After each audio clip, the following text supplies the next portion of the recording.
Good morning po sa lahat. Eto na po tayo sa letter H.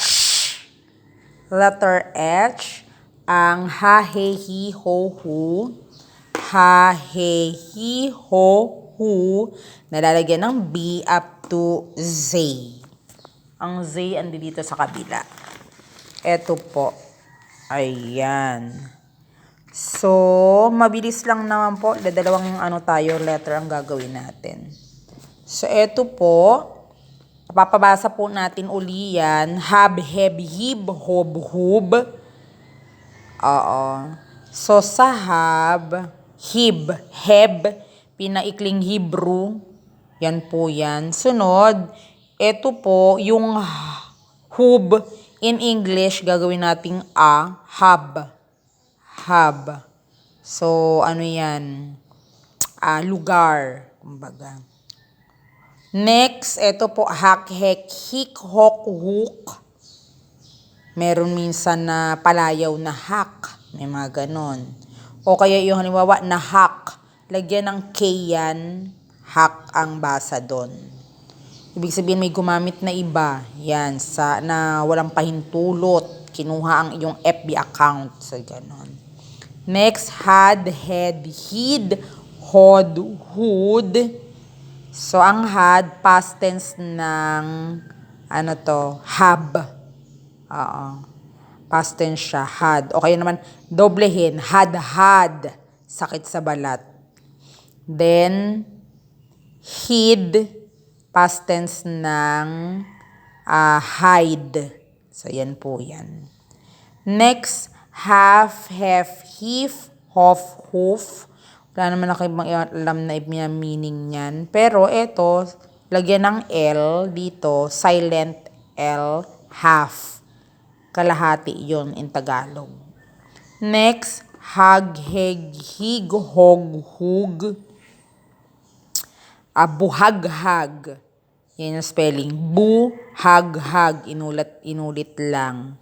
And then, dito naman ay, yung U gagawing A sound, hag, yakap. Then, ito, hag din. Yung O, isound na A, hag, baboy. Yun, baboy na lalaki. Hag. Hag dealer. So, yung mga ganon. Next, hak, hek, hik, hok, hook. Meron ba sa hak? Wala ako masyadong naiisip. Sunod dito, hal, hel, hil, hol, hul. So, yun. Dito, pinaikli na halimbawa, lagyan ng tuldok, hal. Tapos, kuhol. Kuhol. Yan, pwede to. Dahil. Diba? Tagalog ng because, dahil. Next, ham, hem, him, hom, hum. Ham, ayan yung ulam. Then, eto, hem, yung him lalaki, pronoun ng lalaki. Hom, wala na naisip, ganon. Ham, humming. Yon, humming yon. Kanta na walang lyrics, taga-hum. Next, han, hen, hin, hon, hun. Han, pangalan, palayaw. Hen, English ng inahing manok. So, yun, hen. Han, pinaikling honey. Hon, gagawing A sound in English. Han. Okay. Next, hap, hep, hip, hop, hoop. Hap. Meron ba? Hip, hop. Hip, hop. Pagsamahin. Etong O nagiging A in English. Hip, hop. Okay. Next. Har, her, here, hor, hur.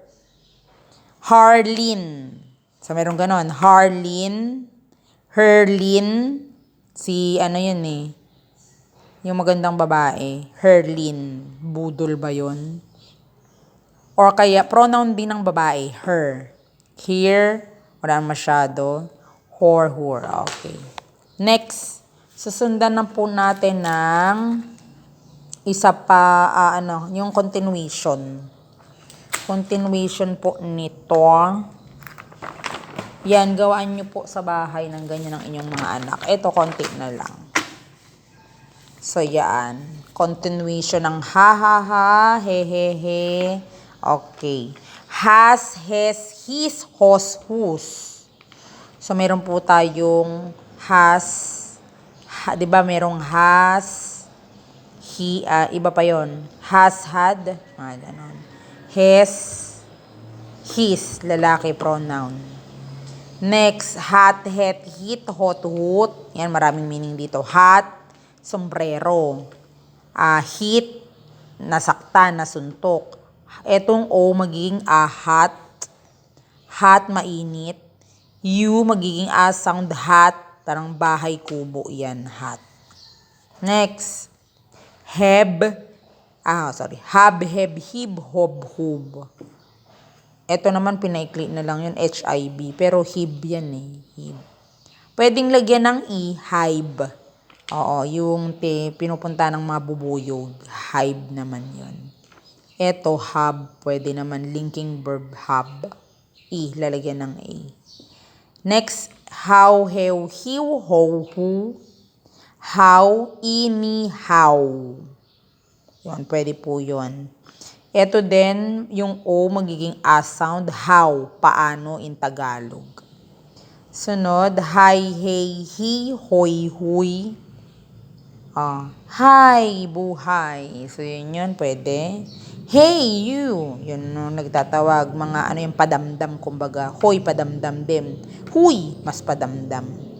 Has, has, his, hos, whose. Ito, may naano ko nito, apelido, has. So, yun po. Kahit pa paano, makakagawa na talaga ng mga salita gamit yung mga yan. Katulad nito, his, paumpisa ng history. History.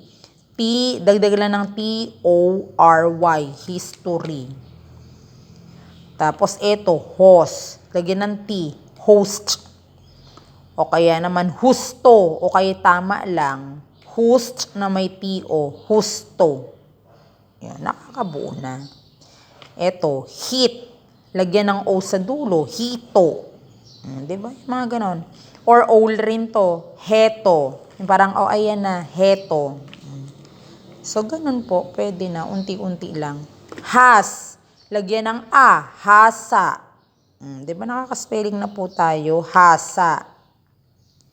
O kaya naman ito, H-A-W, dagdagan ng A, hawa. Huwag kang pumunta dyan, baka mahawa ka. Yan, pwede nyo pa madagdagan. And kung meron po kayong ibang idadagdag, pwede naman po. Hat. Diba? Dagdagan lang yan ng ay, hati. Hati tayo dyan. Ganon. Ganon po yun. Tingnan natin itong isa. Diba? Meron pa ba dito? Yun lang, unti-unti lang po para masanay ng mga bata. Hab. Hab. Hab-hab. Meron pala mga pansit Pansit hab-hab, pansit palabok. Yung hab-hab, walang kutsarang gagamitin. Okay, walang ang tawag dito, plato. Nasa plastic, tapos yun yung mismong kakainin. Hab-hab nga raw ang tawag dun. And next, ano po ba? Heck.